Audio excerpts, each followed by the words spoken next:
بسم اللہ الرحمن الرحیم۔ السلام علیکم۔ عشرہ ذی الحج سے بھرپور فائدہ اٹھائیں۔ ذی الحج کا چاند دیکھنے سے لے کر قربانی کرنے تک جسم کے بال اور ناخن نہ تراشیں۔ تکبیر تحلیل کا ورد: اللہ اکبر لا الہ الا اللہ واللہ اکبر، اللہ اکبر والحمد۔ 9 ذی الحج یوم عرفہ کا روزہ مرد باجماعت نمازوں کا اہتمام کریں۔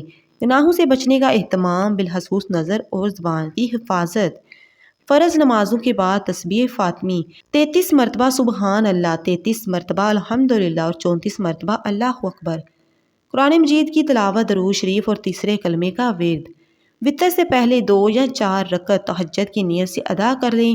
حسب استطاعت صدقہ خیرات کریں۔ سونے سے پہلے تسبیح فاطمی اور درود شریف اور استغفار اور دعا کریں۔ تکبیر و تشریق 9 ذی الحج کی فجر سے 13 کی عصر تک۔ 10 ذی الحج یا ایام قربانی میں قربانی کرنا۔ اللہ تعالی ہم سب کو نیک اعمال کی توفیق عطا فرمائے، آمین ثم آمین۔ جزاک اللہ۔